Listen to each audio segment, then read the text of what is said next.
First of all, you have to get your facts straight.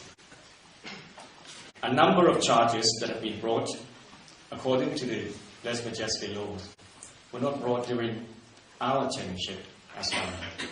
They were brought against many people when the governments were run by the parties of Thaksin Shinawatra or his followers. For instance, the Jakapop case was actually something that was brought to the police not by this government, but by the previous government. So you have to get the facts right. And I should add, when Thaksin Shinawatra was in power, he also tried to charge me with the same allegation. But the police dropped the charges because I had not violated the law. The fact of the matter is, if you want to be a Democrat, you have to respect the law. And I believe that you are being charged, not for your comments about the coup, but for specific allegations against the monarchy in their alleged role, or you allege them that they backed the coup, which is something that you have to prove. Can you say which points you mean? I have not seen the details, but I've read your book, and I've been told that you made specific allegations against the monarchy. If not, of course, the charges will be dropped. Just as the case of Chotsak that you mentioned has already been dropped.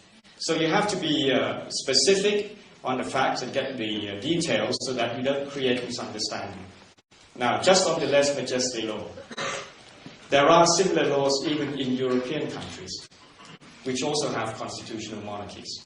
Recently, a person has been imprisoned in one European country for a similar law. The law itself is not necessarily undemocratic. If you say the same things or make the same allegations against ordinary people, you will also be taken to court. I'm being taken to court by a number of politicians, and I'm actually being sued also for billions of baht for making comments basically criticizing previous governments. So what the law does is it gives protection to the royal family, to the monarchy, in the same way that libel law protects ordinary people. The difference is, because the monarchy is a neutral institution, above partisan, above conflicts, an institution that is being revered by the Thai people and a key pillar of our national security. The law does not want the monarchy to take legal actions against its own people. That's why it's in the criminal code, so that if there are allegations against the monarchy, violations against the monarchy, the cases will be filed to the police, and people who are charged will be given due process of law. There are a number of people still fighting these charges. A lot of these charges are dropped, they go unreported. And there are a number of people who stay there and fight the charges because they believe they are innocent and they don't run away from these charges.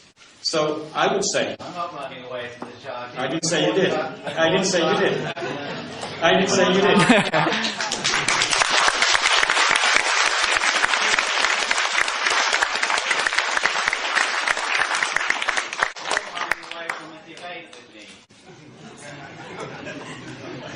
I'm not debating.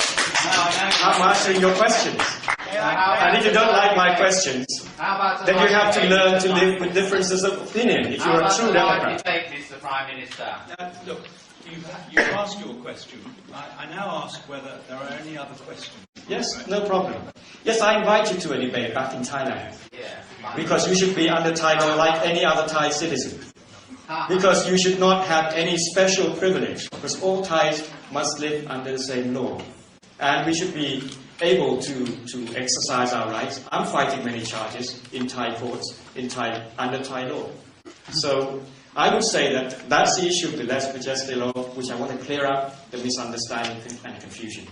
Be that as it may, I'm also the first Prime Minister that has also taken seriously the issue that the law can be abused and perhaps too liberally interpreted. I've actually specifically talked to the police chief and also the people involved in these cases that they have to be fair and be sensitive to the concerns, because the law is actually designed to protect the monarchy. And if it is abused, then it would not serve its purpose. And I am in the process of trying to get together some academics to work out how best to enforce this law so that we don't fall into the trap of actually not serving the purpose of the law. I'm doing the same with the law on the computer and electronic crimes because I know that the one article in that law, again, has been open to abuse. So what I would say is please stop trying to drag the monarchy into political conflict. The monarchy is above political conflict and we should keep that institution, which is highly revered by the people, neutral and above partisan and all other conflicts in Thailand. If you have problems with me, debate with me, but don't drag the monarchy down into this conflict. Yes.